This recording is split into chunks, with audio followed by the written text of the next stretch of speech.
औज़ुबिल्लाहिमिनश्शैतानिर्रजीम बिस्मिल्लाहिर्रहमानिर्रहीम। अज़ीज़ तुलबा तालबात मोहतरम असातिज़ा इकराम और न्यू नॉलेज अकेडमी के नाज़रीन, अस्सलामु अलैकुम वरहमतुल्लाहि वबरकातुहू।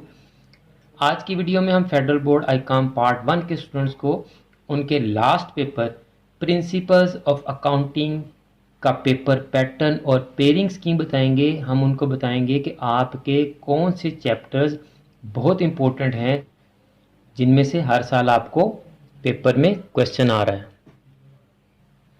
अगर आज की वीडियो आपके लिए नहीं तो आप इसको फॉरवर्ड कर दें ताकि आपके ज़रिए से ये video federal board Icom part 1 के स्टूडेंट्स तक पहुंच सके और वो अपने पेपर प्रिंसिपल्स ऑफ अकाउंटिंग की अच्छी तरह से तैयारी कर सकें। स्टूडेंट्स, अगर आप फेडरल बोर्ड आईकॉम पार्ट 1 में हैं तो आज की वीडियो आप ही के लिए है, इसलिए आप इस वीडियो को कंप्लीट देखिएगा। इसमें मैं आपको पेपर पैटर्न बताऊंगा कि आपका पेपर पैटर्न क्या होता है और आपके कौन कौन से चैप्टर्स में से क्वेश्चंस लाजमी आते हैं। स्टूडेंट्स, तो सबसे पहले मैं आपको आपके अकाउंटिंग के पेपर का पेपर पैटर्न बता दूं। आपके टोटल मार्क्स होते हैं स्टूडेंट्स 100 मार्क्स का आपका पेपर होता है। आपके पेपर में 3 सेक्शन होते हैं students, section A, section B and section C. Section A 20 marks का होता है और ये ऑब्जेक्टिव पार्ट होता है आपका, और इसमें से आपको पता ही है कि आपको एमसीक्यूज आते हैं, आपने 20 के 20 एमसीक्यूज करने होते हैं स्टूडेंट्स। सेक्शन बी आपका 30 मार्क्स का होता है और ये सब्जेक्टिव होता है और इसमें आपको शॉर्ट क्वेश्चंस आते हैं। आपने 10 शॉर्ट क्वेश्चन करने होते हैं, आपको 12 शॉर्ट क्वेश्चन दिए जाते हैं। एक शॉर्ट क्वेश्चन आपका 3 नंबर का होता है। इस वीडियो के बाद मैंने आपको शॉर्ट क्वेश्चंस के गेस की वीडियो बतानी है, इसलिए अगर आपने अभी तक हमारे यूट्यूब चैनल को सब्सक्राइब नहीं किया तो आप चैनल को सब्सक्राइब कर लें, बेल आइकन को दबाकर ऑल नोटिफिकेशंस को भी ऑन कर लें ताकि आपका कोई लेक्चर और कोई गेस मिस ना हो सके। स्टूडेंट्स, तो 10 क्वेश्चंस, 3 नंबर का एक क्वेश्चन, तो 30 मार्क्स आपके शॉर्ट क्वेश्चंस के हो गए स्टूडेंट्स। अब ये जो आपका सेक्शन सी है ये आपका 50 मार्क्स का होता है स्टूडेंट्स, और ये आपका लॉन्ग क्वेश्चन का पार्ट है। इसमें आपको लॉन्ग क्वेश्चंस आते हैं और आपके ये जो लॉन्ग क्वेश्चंस हैं इनमें 2 सेक्शंस होते हैं स्टूडेंट्स। इसके भी 2 पार्ट्स होते हैं, part 1 and part 2। Part 1 students 20 marks का होता है और पार्ट 2 आपका 30 मार्क्स का होता है। पार्ट 1 में आपको 2 लॉन्ग क्वेश्चन आते हैं और आपने उन 2 में से एक लॉन्ग क्वेश्चन अटेम्प्ट करना होता है। और आपके पास पेपर्स को अगर हम देखें तो ये 2 लॉन्ग क्वेश्चंस आपको एक कैश बुक का आता है और एक फाइनल अकाउंट का आता है।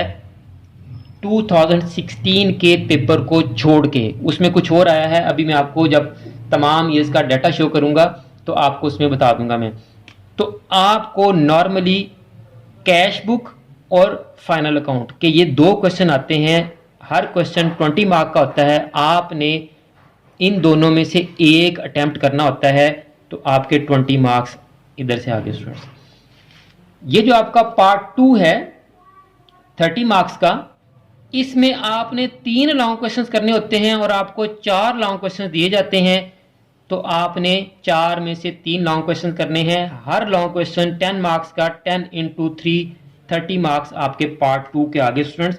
उम्मीद है कि आपको पेपर पैटर्न समझ आ गया होगा कि आपके पेपर का पैटर्न कैसे होता है, सेक्शन ए बी सी क्या होते हैं, उनमें आपको शॉर्ट क्वेश्चन और लॉन्ग क्वेश्चन कैसे आते हैं। अब मैं आपके साथ आपके पास पेपर्स फ्रॉम 2012 टू 2019, ये कोई 8 साल का डाटा है स्टूडेंट्स मेरे पास। मैं आपको इसके ज़रिए से बताऊंगा कि आपके कौन से चैप्टर्स ऐसे हैं जिनमें से हर साल आपको लॉन्ग क्वेश्चन आ रहा है। स्टूडेंट्स, इससे पहले कि मैं आपके साथ ये पास पेपर्स का डाटा शेयर करूं, एक्सप्लेन करूं, आपके लिए एक बड़ी अहम अनाउंसमेंट कि आईकॉम पार्ट 2 के स्टूडेंट्स के लिए हम ऑनलाइन क्लासेस का अरेंजमेंट कर रहे हैं। पाकिस्तान में मौजूद बच्चे जो कॉलेज या एकेडमी में नहीं जा सकते या नहीं जा रहे, या पाकिस्तान से बाहर जो स्टूडेंट्स हैं आईकॉम पार्ट 2 फेडरल बोर्ड के, वो ऑनलाइन क्लासेस से फ़ायदा उठा सकते हैं। जो बच्चे ऑनलाइन क्लासेस लेना चाहते हैं वो हमें व्हाट्सएप पर रब्ता करें, हम आपको ऑनलाइन क्लासेस की तमाम डिटेल्स बता देंगे। तो स्टूडेंट्स, ये JLT journal ledger and trial balance 2012 में कोई क्वेश्चन नहीं आया, 13 में जर्नल लेजर और ट्रायल बैलेंस आया, 2014 में भी जर्नल लेजर ट्रायल बैलेंस, 15 में सिर्फ उसने जर्नल और लेजर पूछा, 16 में उसने जर्नल लेजर और ट्रायल बैलेंस आपको 20 मार्क्स का पूछा, यानी वही सेक्शन सी का पार्ट 1 जिसमें आपको कैश बुक और फाइनल अकाउंट आता था, इस दफा उसने वहां आपको 2016 में जर्नल लेजर ट्रायल बैलेंस का क्वेश्चन दिया और अकाउंटिंग इक्वेशन का क्वेश्चन दिया। यानी 2016 का पेपर बाकी तमाम पास पेपर्स के हटके था, और ये फेडरल बोर्ड की ये रीत है, ये रस्म है, ये रिवाज है, ये उनका तरीकाकार है कि वो किसी एक साल बच्चों को सरप्राइज कर देते हैं अपना पेपर पैटर्न चेंज करके। तो बच्चे कंफ्यूज हो जाते हैं। क्वेश्चंस वही होते हैं, जब उनकी थोड़ी सीक्वेंस आगे पीछे हो जाता है, पैटर्न थोड़ा चेंज हो जाता है, तो बच्चे कंफ्यूज हो जाते हैं, जिसकी वजह से बच्चों की परफॉर्मेंस पे फ़र्क पड़ता है। 2017 में भी आपको जनरल लेजर और ट्रायल बैलेंस का क्वेश्चन आया, 2018 और 19 में इस चैप्टर में से आपको क्वेश्चन नहीं आया स्टूडेंट्स। और अकाउंटिंग इक्वेशन का क्वेश्चन सिर्फ एक ही साल आपको आया है 2016 में, और वो भी पूरे 20 मार्क्स का स्टूडेंट्स। BRS में से आपको हर साल क्वेश्चन आता रहा है, रेक्टिफिकेशन में भी आपको हर साल क्वेश्चन आता रहा है। ये जो मैंने S लिखा है 2013 में आपको उसने सस्पेंस अकाउंट भी पूछा है, इसी तरह 2018 में भी उसने आपसे सस्पेंस अकाउंट पूछा है, बाकी आपकी सिर्फ जनरल एंट्रीज थी। बिल्स ऑफ एक्सचेंज में भी आपको पिछले 7 सालों में हर साल क्वेश्चन आ रहा है। 2012 में आपको रिन्यूअल का केस आया है, 2013 में आपका जो एक क्वेश्चन है A, B और बैंक वाला वो वाला है, 2014 में डिसऑनर, 2015 में अकोमोडेशन, 16 में डिसऑनर, 17 में रिन्यूअल, 2018 में आपके वो जो 4 केसेस होते हैं, method maturity, bank for collection, discounting of bills of exchange या इंडोर्समेंट, ये चारों आपसे पूछे उसने। और 2019 में भी रिन्यूअल आया है। कैपिटल रेवेन्यू सिर्फ 2012 में और 2019 में। ये स्पेशल जर्नल 2016 में आया। एक और आपको बात बता दूं कि 2016 में ना तो कैश बुक का क्वेश्चन आया और ना ही फाइनल अकाउंट का क्वेश्चन आया, यानी कैश बुक और फाइनल अकाउंट का क्वेश्चन आया ही नहीं। उसकी जगह ये 2 आ गए और 1 2 3 4 ये आपके पार्ट 2 में से आ गए। तो कैश बुक और फाइनल अकाउंट 2016 में नहीं आया था स्टूडेंट्स। इस तरह का पेपर भी आपको आ सकता है कि जो रेगुलर क्वेश्चन आते हैं वो भी स्किप कर जाते हैं बाज़ दफ़ा। 16 में उसने आपसे परचेज रिटर्न बुक पूछी और 18 में उसने purchase book, cell book, purchase return, cell return, ये चारों बुक्स पूछी, क्योंकि जो एंट्रीज उसने दी थी उनमें ये चारों बुक्स से रिलेटेड एंट्रीज थी।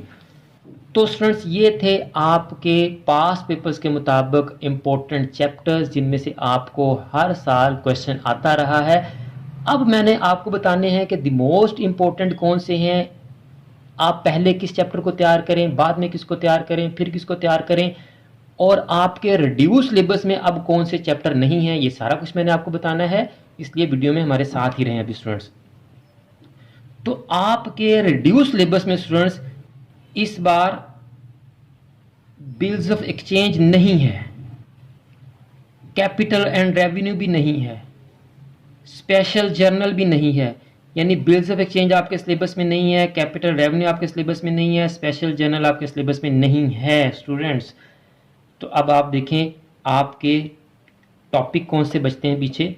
कैश बुक, फाइनल अकाउंट, उम्मीद है कि वो 20 नंबर का क्वेश्चन ही देगा इस दफ़ा। जो उसका पैटर्न चल रहा है कि कैश बुक और फाइनल अकाउंट को 20 मार्क्स के क्वेश्चन में पूछते हैं, तो वो वैसे ही आएगा। और बाकी आपके ये 4 टॉपिक्स बच गए हैं, general ledger, trial balance, accounting equation, BRS और रेक्टिफिकेशन ऑफ एरर्स।